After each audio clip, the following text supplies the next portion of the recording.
Hey, it's Michael Saul, but everybody calls me Tiny. This video is Bitcoin headed back to 100K. Wait a minute. This is stock market analysis for the week of April 8th, 2019. If you would like to receive intra-week updates, go to www.attackthemarkets.com, put in your first name, your best email address, follow the directions, and you'll be on the distribution list. Facebook group is at facebook.com/groups/attackthemarkets. If you like what you're hearing on this video, and come on, you know you do, give me a thumbs up, leave a comment so I can move up the ranks in YouTube and more people can enjoy listening to my wonderful voice. And if you never want to miss a video when one is uploaded, click the subscribe button and smash the bell and you will be notified as soon as a new video is uploaded. Okay, so before we get to the crypto talk, let's talk about reality and aka the stock market. And yes, I know I'm already basically letting the cat out of the bag what I think of this Bitcoin rally, but we'll get to that in a couple of minutes, I promise. So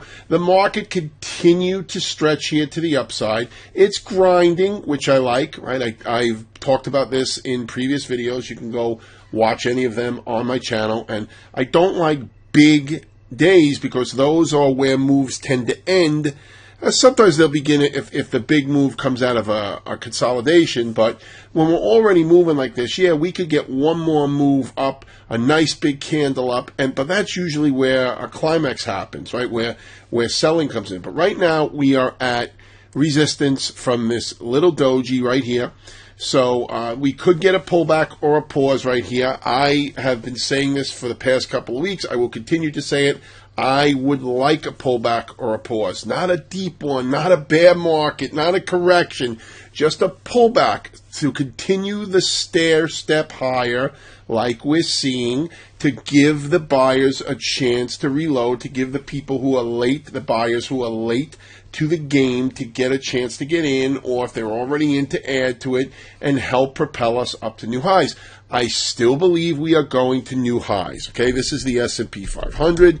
This is the Dow getting in gear also. I don't put a lot of weight into the Dow, but there we go. Here's the Russell, finally over the 200-day moving average on a closing basis. Yes, it did close above it here and here, although it pushed it back in. So let's see if it can hold here, try to get going, try to take out that February high and continue. Mid-caps are moving. They're outperforming the small caps. That's good. And the NASDAQ, yeah, really close to highs, for probably the closest one on a percentage basis. I would say, I don't know, maybe the S&P, they're the same, whatever it is. It looks, chart-wise, it looks like the NASDAQ is closer to getting there. So NASDAQ might get there here. Again, I would love a pullback first. I'm not calling for a short here. I'm not calling for a pullback. I've been saying for weeks, I think we're going to new highs, okay? And we don't have to pull back. I would just like a pullback, because then I believe it can go to new highs and continue to go. If it gets to new highs, an expansion candle, like I said, that could be the sign of the move ending, not necessarily beginning. Okay? All right, great. Let's take a look at some of the sectors. Semiconductors, there they are, new highs. We talked about that last week. They were just shy. They got there. Here's KLA Tanker, rocking and rolling. Here's NVIDIA. Okay, we talked about this pattern. It broke out. It pulled back. It consolidated. What did we talk about with the consolidation? I love these consolidations. And sure enough, boom, went out to the upside. Nice move, about 5% from the breakout so far. I think it has a chance to get to the 200-day moving average. Will it get there right from here? Pull back first? Remains to be seen, but we can watch. NVIDIA for higher prices. There's Intel looking okay. What about the banks? Right, so the banks I was talking about, not necessarily going long, looking for a short, but I didn't see a short here because I felt like the broad market was coming up. I still was going higher. I still don't know if the banks are in a sell position here. It is a pullback after a pretty dynamic move, but it's already retraced more than 50%. So what's it going to do here? Is it going to coil up and try to pop over the 200-day moving average? Again, better fish to fry. So, look at Bank of America. I don't see that as a short. I don't look at JP Morgan. Citigroup's over the 200-day moving average here. So I'm not looking at these for a potential shorts just yet. Okay. Sorry about that. My son came into the room. All right, Goldman Sachs here, a potential small double top here, but it's really between the 50 and the 200-day moving average. Here's the broker-dealer index. got over the 200-day moving average, so that's a good sign. Here's Morgan Stanley right up to the 200-day. May need a little work here, but if this coils up here, this could be an opportunity for a potential buying opportunity. Yes, it could turn from here and go back down, but mostly it's been range-bound more than directional trending for the better part of this year so far.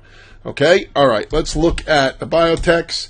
So the biotechs look like they want to advance and get to the highs. Here's Amgen over the 200-day moving average. How's that Biogen? Yeah, Biogen's starting to show a little signs of life. Got a long way to go to get that gap. There's some horizontal resistance coming up at where are you? Boom, boom, yeah, 278.50.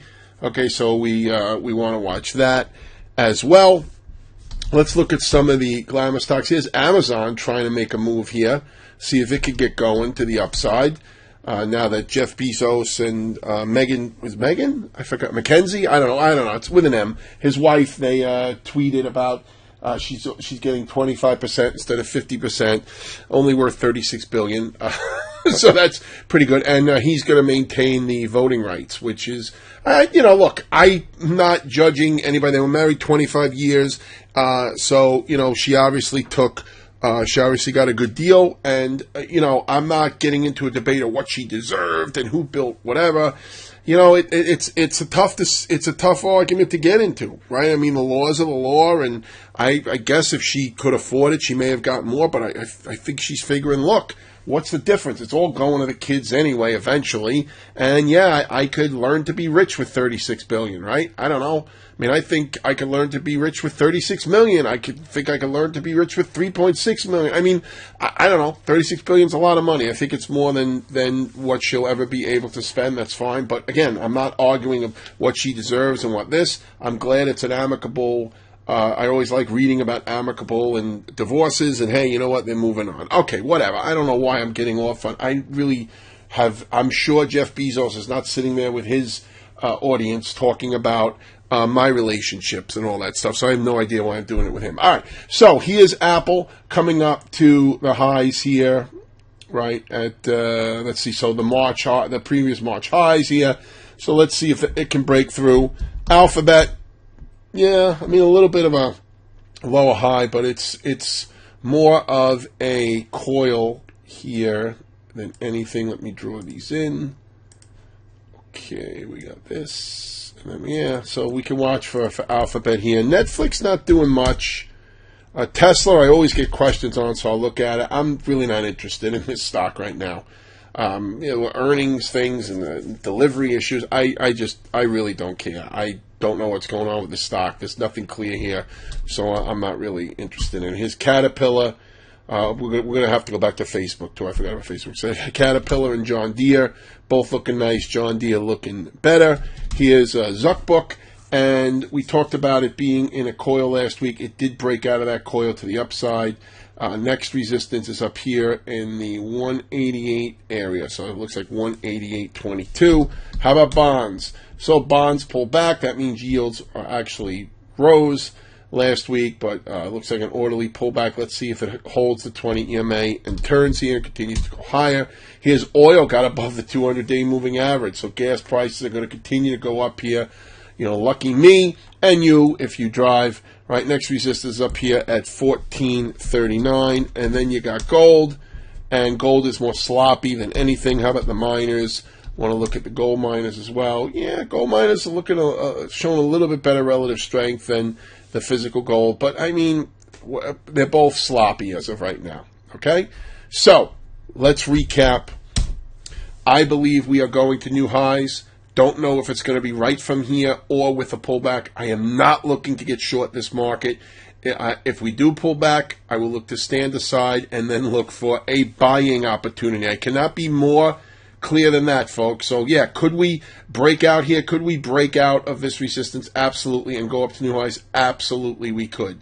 Okay, but if we get there with a big expansion candle and, popping up, it could be the end of the move rather than the start of a fresh leg. All right, now, time to talk about Bitcoin. I'm going to pause, and I will be right back. Okay, so here is Bitcoin. I'm using TradingView as my charting platform for the Bitcoin, the coin of bitness, as I like to say. All right, so let's take a look at what happened. For a couple of months, it was doing nothing. It coiled up and it broke out. Why did it break out? I've heard different reasons. One is that a big sell order finally got swallowed up, and then it could do nothing but lift. I don't know if I believe that. Someone else told me that there was $100 million dollar order, a Bitcoin to buy, whatever it is. Look, it broke out. It was a low volatility situation that led to price expansion. Okay, low range contraction leads to range expansion. That's one of the tenets of price action. Okay, so anyway, let's take a look at where Bitcoin can go. And of course, I mocked the 100K number because Bitcoin was never at 100K, although a lot of people are saying it's going there, going to 1 million, going to whatever. Okay, so I ran a Fibonacci grid from the July 2018 high. And yeah, I could have went back further, but this was really the last high before it went down to, and got pummeled here, down from 8,500 down to whatever it is, 3,200. So that's where I picked. Some Fibonacci people may argue this. That's fine. You want to start it from somewhere else, go ahead. All right, I'm putting 38.2, 50, 61.8, and 78.6. So it smacked into the first resistance level, which is the 38% retracement. And right now it's coiling. If this coil leads to further upside, 50% of this rally would be at 58.78. That would be the next target. Now, me, I do not have I do not have a lot of love for Bitcoin and for crypto in general. I don't want to talk about whether I think it's a scam or whether I just think it's overblown hype.